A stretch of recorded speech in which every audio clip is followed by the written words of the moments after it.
இது அபு மரியம்ங்கிற சகோதரர் தான் இந்த கேள்வியும் கேட்குறாரு. என்ன கேட்குறேன்னா, ஒரு பெரிய ஹதீஸை சொல்லி அதை பற்றி விவரம் கேட்குறார். நாங்கள் நபிகள் நாயகம் ஸல்லல்லாஹு அலைஹி வஸல்லம் அவர்களுடன் பள்ளிவாசலில் இருந்தோம். அவர்கள் எழுந்ததும் நாங்களும் எழுந்தோம். அவர்கள் பள்ளிவாசலின் மையப்பகுதிக்கு வந்த பொழுது அவர்களை கண்ட ஒருவர் அவர்களின் பின்புறம் இருந்து மேலாடியை இழுத்தார். அவர்களின் மேலாடை முரட்டு துணியாக இருந்ததால் அவர்களின் பிடரி சிவந்து விட்டது. முகம்மதே, எனது இரு ஒட்டகங்கள் நிறைய பொருட்களை தருவீராக. உமது செல்வத்திலிருந்தோ உமது தகப்பனாரின் செல்வத்திலிருந்தோ நீ தரப்போவதில்லை என்று அந்த மனிதர் கூறினார். இழுத்து கொண்டிருக்கும் என் மேலாடியை விடும் வரை பொருட்களை தரமாட்டேன் என்று நபிகள் நாயகம் ஸல்லல்லாஹு அலைஹி வஸல்லம் கூறினார்கள். நான் விடமாட்டேன் என்று அவர் கூறினார். இவ்வாறு 3 முறை நபிகள் நாயகம் ஸல்லல்லாஹு அலைஹி வஸல்லம் அவர்கள் கூறிய போது 3 முறையும் அவர் விடமாட்டேன் என்றார். அந்த கிராமவாசியின் கூற்றை நாங்கள் செவியுற்ற போது அவரை நோக்கி விரைந்தோம். நான் அனுமதிக்கும் வரை தமது இடத்தை விட்டு யாரும் நகரக்கூடாது என்று நபிகள் நாயகம் ஸல்லல்லாஹு அலைஹி வஸல்லம் கூறினார்கள். பின்னர் கூட்டத்தில் இருந்த ஒருவரை நோக்கி, இவரது ஒரு ஒட்டகத்தில் கோதுமையையும் இன்னொரு ஒட்டகத்தில் பேரிச்சம்பழத்தையும் ஏற்றி அனுப்புவீராக என்றார்கள்.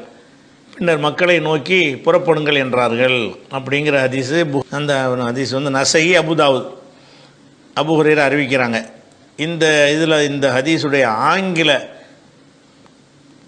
மொழிபெயர்ப்பில் என்ன குறிப்பிட்டிருக்காங்கன்னு கேட்டால், இது பலவீனமான ஹதீஸ்ன்னு நோட் போட்டு எழுதியிருக்கிறாங்க. இந்த ஹதீஸ் ஒரு ஆங்கில மொழிபெயர்ப்பில் படிச்சிருக்கிறார்.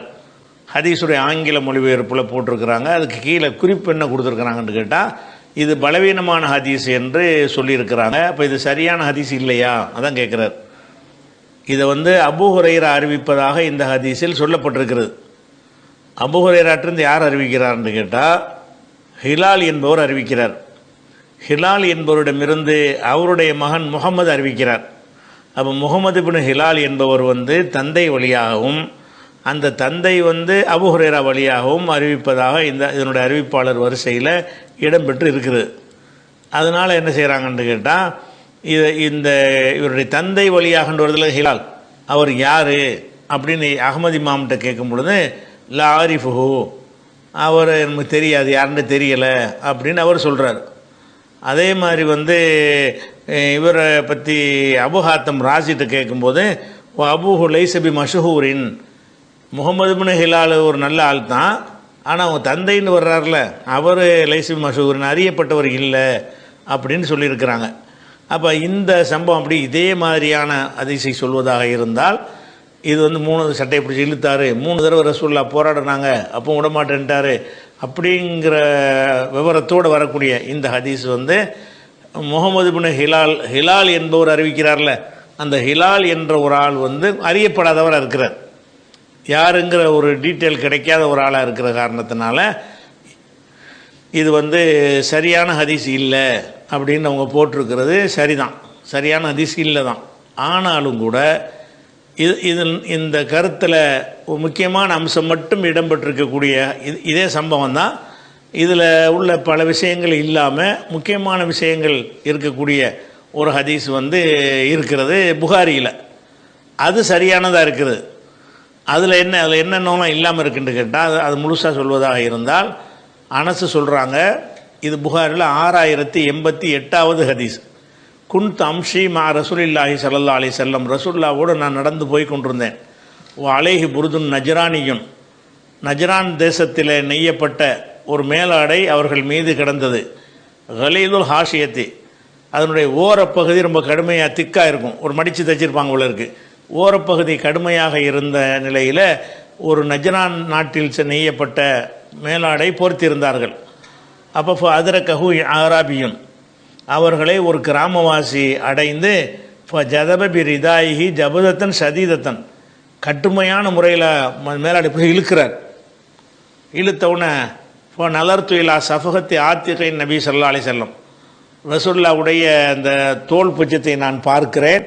ஒக்கது அஸ்ஸரத் பிஹா ஹாஷியத்து ரிதாயி மின் சித்தத்தி ஜபதத்தி, இந்த ஆள் கடுமையாக இழுத்த காரணத்தினால அந்த தோல் புஜம் கன்றி போயிருச்சு. இழுத்த வேகத்தில் அப்படி செக்கச்செவன் இருப்பாங்களா, அந்த கடினமான போர்வையுடைய ஓரமெல்லாம் கடுமையாக இருக்குது.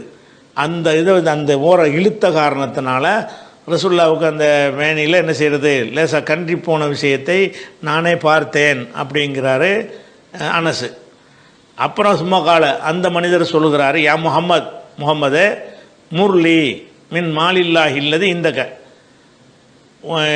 உம்மிடத்தில் இருக்கிற அல்லாவுடைய செல்வத்தை வந்து தருமாறு எனக்கு கட்டளையிடுவீராக, எனக்கு ஏதாவது கூட ஓங்காசனம் கேட்கலங்கிறார்ல, அந்த கருத்து தான். அல்லாவுடைய செல்வத்தை கொடுன்னு கேட்குறார். ஃபல்தபத்த இலேஹி ஃபல்லஹிக்க, ரசூல் அவரை நோக்கி இப்படி திரும்பி பார்த்து விட்டு சிரித்தார்கள். சும்மா அமரலகு பியாத்தாயின், பிறகு அவருக்கு கொடுக்குமாறு கட்டளையிட்டார்கள்னு வருது. இதுவும் அதுவும் டிட்டோ ஒரே சம்பவம் தான் இருக்குது. அதில் என்ன வருதுன்னா 3 தடவை புட்டிச்சு இழுத்து விடுன்னு சொல்லி விடமாட்டேன்னு சொல்லி அந்த விஷயம் மட்டும்தான் அதில் கூடுதலாக இருக்கிறது. அந்த விஷயம் இந்த ஹதீஸில் இல்லை.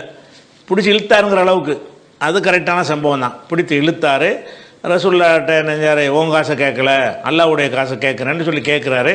ரசூல்லாவை சிரித்துட்டு நெஞ்சாங்க கொடுக்க சொன்னார்கள் அப்படிங்கிற ஒரு விஷயம் புகாரியில் 6088 இருக்கிறது, 5809 இருக்கிறது. நீங்கள் அந்த ஹதீஸை சொல்வதற்கு பதிலாக இந்த ஹதீஸை சொல்லலாம்.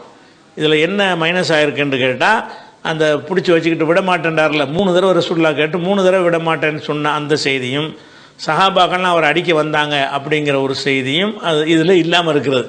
அதை கழிச்சிட்டு நீங்கள் இதை சொல்லலாம். இதே சம்பவம் தான்.